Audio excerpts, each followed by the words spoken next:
Muy bien, tengan todos muy buenas tardes. En esta ocasión tenemos a la licenciada presente que nos va a brindar su opinión acerca sobre los educadores sociales, en este caso para las personas con discapacidad.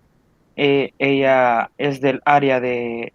lenguaje de señas y nos va a brindar un poco de su conocimiento. Muy buenas tardes, licenciada. Tenga la bondad de presentarse. Buenas tardes, mi nombre es Joana Lizeth Hernández y pues tengo el placer de brindarles la entrevista el día de hoy. Antes que nada, quisiera saber cuál es su formación en esta área. Bien, mis primeros acercamientos para aprender lengua de señas y poder pues tener ese acercamiento con las personas, en este caso con la discapacidad auditiva, no empezó como un proceso de una formación un poco más institucionalizada, sino que fue mediante la práctica que empezó desde que inicié la carrera de Ciencias de la Educación, que por tener compañeros sordos me viene la necesidad de tener que aprender la lengua de señas, por lo mismo de la convivencia y poder ayudar de cierta manera a mis compañeros en ese caso. A partir de eso empecé a aprender más con la práctica de ellos, empezar a ir la comunicación un poco más fluida, hasta el año 2021, donde empecé ya un proceso más formal, donde ya saqué, digamos, que hasta el nivel el máximo, que en este caso es el nivel avanzado, dentro de diplomados que tampoco son institucionalizados porque no se encuentra una carrera como tal para la interpretación de lengua de señas. Ok, estoy comprendiendo de que en el 2021 como que se fortaleció el proceso y esto abarca la primera pregunta que es ¿desde cuándo trabaja en el área como tal y por qué escogió este, dicha área? Ok, estoy trabajando ya de forma más especial en el área desde el 2018, que empecé como intérprete de una persona sorda dentro de la carrera de Ciencias de la Educación. Mi función era acompañar a esta persona en todas sus clases, en todo su proceso educativo, ya sea reuniones grupales, tareas, exposiciones, etcétera. Entonces, prácticamente no es que haya yo escogido trabajar de esto o dedicarme a esto, sino que prácticamente mi motivación se basó en lo que les explicaba anteriormente, en la necesidad de querer acompañar y ayudar a mis compañeros para poder tener esa comunicación y para poderles facilitar los procesos y sobre todo el acceso a la información, que es bastante complicado porque ya que no muchas personas manejan este tipo de sistema de comunicación. Entonces, yo lo aprendí no como con un fin lucrativo, más que todo fue algo que se dio con el tiempo, de que de repente dentro del Departamento de Ciencias de la Educación se necesitaba un intérprete, entonces yo tenía esos conocimientos, entonces me solicitaron poder darle el acompañamiento a una persona sorda, yo acepté, pasé un tiempo trabajando en la universidad, siempre dando servicios personales a personas sordas, hasta hoy en día de que ya trabajo en procesos formativos para darle el mismo acceso a la información a las personas sordas, en este caso del sistema educativo. Muy bien, me parece bastante interesante cómo se fue formando dentro de esta área. Y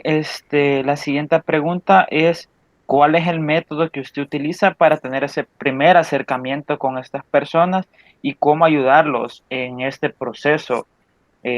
para que se motiven a seguir con su formación? Porque muchas veces por la misma discapacidad que ellos tienen, como que ellos también solo se marginan o que piensan que los van a marginar dentro de la sociedad. Ok, bien, dentro del método que se utiliza, creo que eh,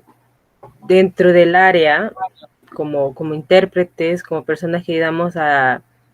de cierta manera, a la inclusión y a la accesibilidad de la información, eh, utilizamos la forma de comunicación de la lengua de señas, en este caso nos especializamos en LESA, claro que hay otros sistemas de comunicación que se utilizan dentro del país, un ejemplo es el ASL, que también se mezcla con el ESA, es una mezcolanza de sistemas de comunicación que se encuentran dentro de, del sistema educativo y del país en general.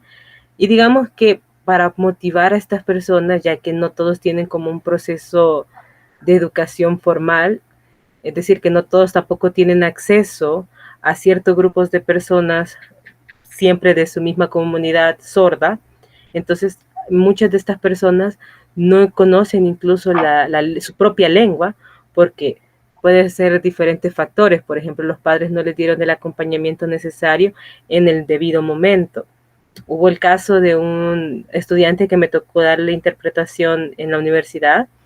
en el cual él pasó todo su sistema educativo, desde básica hasta bachillerato, donde él no manejaba la lengua de señas y prácticamente iba pasando de grado, iba pasando las materias por pura copia, porque los compañeros le ayudaban a pasar o porque simplemente los profesores, como al no manejar el sistema de lengua de señas y no encontrar la manera de cómo comunicarse con ellos, lo iban pasando, aunque sea raspado, pero él iba pasando. Llegó a la universidad y él no sabía ni siquiera su propia lengua de señas, que le tocó, pues en el periodo de 1 o 2 años, él aprendió todo su sistema como pudo y empezó así a poderse comunicar y a poderse ir llevando con otras personas sordas para poder ir también mejorando su comunicación y así poderse insertar, digamos, a una vida social. Incluso también la universidad, por medio de los intérpretes, también les ayudan a esa inserción social con los mismos compañeros, porque es como su método, es como dentro del sistema y la teoría de la comunicación, es un medio para llegar un mensaje y poderse comunicar. Entonces, está esa idea que estaba bastante interesante, de que es bastante útil y ayuda un montón para que las personas ya se sientan como aceptados en un ambiente, en este caso educativo, y les ayuda también a crecer tanto como personas y también en cuestión de educación. Muy bien, me llamó la atención una parte que me comentaba del acompañamiento de los padres de familia. A eso va la siguiente pregunta, de que cuál es la forma adecuada de que los padres de familia puedan apoyar a sus hijos y usted cómo puede ayudarlos a esto, a ellos, perdón, con una capacitación en sí. Sí, eso también es un punto bastante interesante, puesto que no todos los padres le dan ese acompañamiento o esa importancia necesaria a sus hijos. Claro que hay de todo. Por ejemplo, hay escuelas, bueno, las escuelas de personas sordas en el país del sistema público son muy limitadas. Si no mal recuerdo, hay entre 5 o 6 escuelas públicas en todo el país y que están en diferentes departamentos de El Salvador. Entonces, aquí en el país, aquí en el departamento de San Salvador, solo está el Griselda Celedón. Y entonces hay algunos estudiantes que viven muy, muy lejos y les toca viajar. En el caso de las edades muy pequeñas, los padres tienen que acompañar,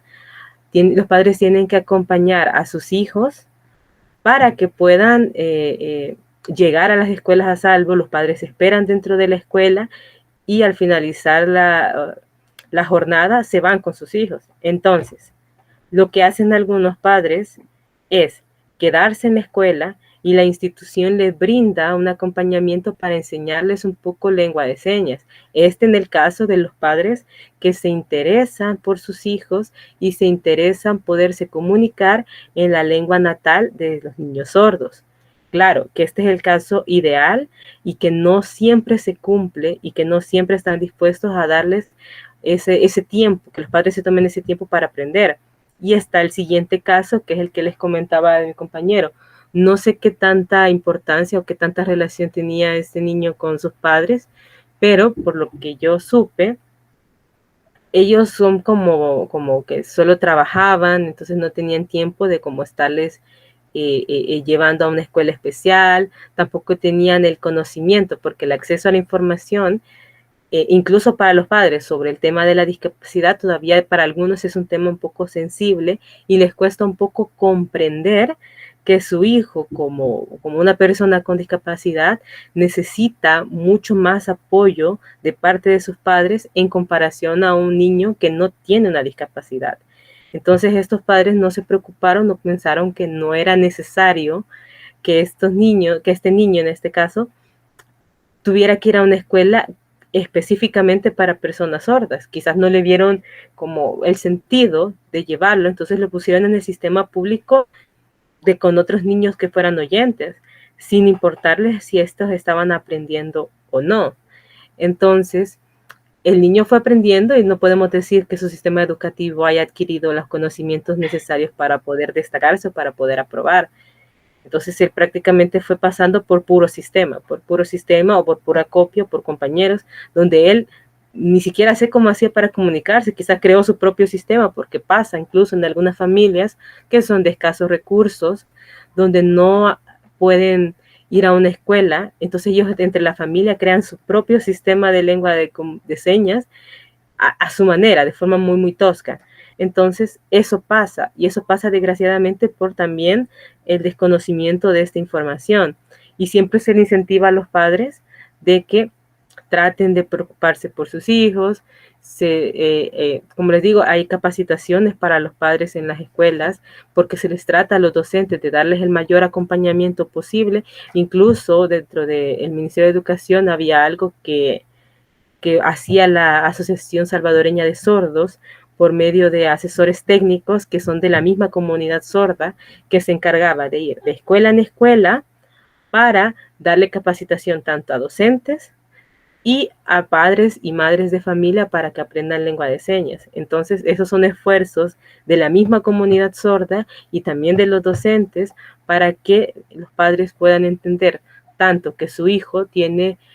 una discapacidad, que necesita tal y tal cosa, que necesita que se le apoye, que necesita que ellos aprendan a comunicarse en su lengua natal y que estos puedan ayudarles y motivarles a que pueden ser personas funcionales dentro de la sociedad siempre y cuando reciban el apoyo adecuado. Muy interesante lo que me comparte, licenciada. También abarcando esta parte de la sociedad, ¿cree usted que el país actualmente está rompiendo con esta brecha educativa para estas personas? De hecho, en comparación a años anteriores, creo yo que el país en la actualidad se ha beneficiado mucho de la idea de hacer más accesible la información y de ciertos programas que se están, digamos, están en su pleno auge en estos momentos. Por ejemplo, en años anteriores, nunca nos hubiéramos imaginado que en la tele hubiera un recuadro, en algunos canales que hubiera un recuadro de interpretación. ¿Por qué? Porque el acceso a la información y la educación no solo se basa en lo que las escuelas lo dicen, sino que en lo que las noticias está. En este caso, con lo de la pandemia, se utilizó mucho las teleclases. Entonces, dentro de esas teleclases, en cada asignatura estaba el recuadro de interpretación, que esto hace que no sea necesario que un niño vaya a una escuela donde sea que viva, ya sea lejos o ya sea en una zona rural o urbana, pueda tener acceso a material educativo de tal materia, de tal grado, y tiene su recuadro de interpretación, es decir, ya tiene la accesibilidad de la información a la palma de su mano, ya sea que esté inscrito dentro del sistema educativo o no lo esté. Entonces creo que eso se ha avanzado un montón, porque cuando también en una de las reformas educativas, cuando también se trató de hacer lo de las teleclases, no existía eso, o sea, no había un recuadro de interpretación. Otro caso que incluso dentro de la franja educativa y en los espacios televisivos también hay un programa que se llama Hablemos Lesa, que eso también es para educar a la población en general sobre la temática de lengua de señas para que todos, sin importar la edad, si son chiquitos, adultos o incluso las mismas personas sordas que no están que no conocen su propia lengua, incluso ellos pueden aprender y aprovechar estos programas Entonces yo creo que en eso sí hemos avanzado bastante. ¿Qué hace falta trabajo? Claro que sí, hace falta mucho trabajo, hace falta que el recuadro de interpretación esté en todos los canales de la televisión nacional, hace falta que algunas guías de trabajo, algunos servicios de información sean mucho más accesibles, ya no sea en lengua de señas, sino que en braille, que sean todo con la finalidad de hacer que la educación tenga ese diseño universal. Así que creo que sí, hemos avanzado un poco. Y para finalizar, licenciada, para usted, ¿cuál es el perfil ideal para un educador social para las personas con discapacidad auditiva? Bien, yo creo que un educador social, más allá de ser una persona que tenga todos los conocimientos del mundo, porque puede ser una persona que sea la más capacitada de todas, pero creo que ante todo tiene que tener la vocación de poder ayudar, que tenga la motivación y que tenga ese ser humano que sea bueno. ¿Me explico? Me refiero a que la persona tiene, todas las personas que nos trabajamos con diferentes tipos de personas, tenemos que tener esa empatía, tiene que tener esa bondad para poder ayudar, porque requiere mucha paciencia, requiere mucho trabajo, mucho esfuerzo, mucho tiempo, repetir las cosas si no lo entienden una y otra vez y las veces que hace necesario para que el mensaje y la información llegue. Entonces, yo creo que un educador social tiene que ser más humano, más que tener la mayor cantidad de conocimientos que le puedan tener. Claro, tiene que tener los conocimientos, pero tiene que ir de la mano con esa estabilidad emocional para poder llevar a cabo una tarea,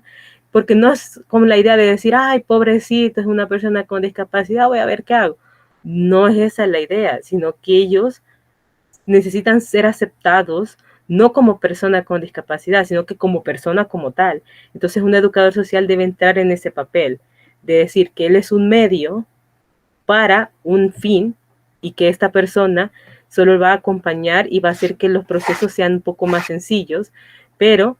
ese trabajo conjunto que se tiene con las personas con discapacidad, la familia, en este caso el orientador o la persona que le acompañe, debe ser que todos vayan por el mismo objetivo,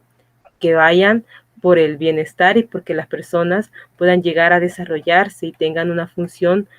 más útil dentro de la sociedad, que ellos mismos se sientan que son útiles dentro de la sociedad. Y creo que eso es lo que necesitan. Necesitan que se sientan iguales, porque eso está la brecha de la desigualdad, que muchas personas piensan que son menos por tener una discapacidad. No. Entonces, creo que el trabajo es bastante de lo que un trabajador social tiene que ser, pero en sí tiene que ser eso, tiene que ser primero una buena persona, después un buen profesional y después amar su trabajo. Muchas gracias por su tiempo y por detallarnos cada elemento que se nos ha preguntado. Le agradecemos bastante su tiempo y muchas gracias, licenciada. Bueno, muchas gracias a ustedes, fue un gusto también estarles acompañando.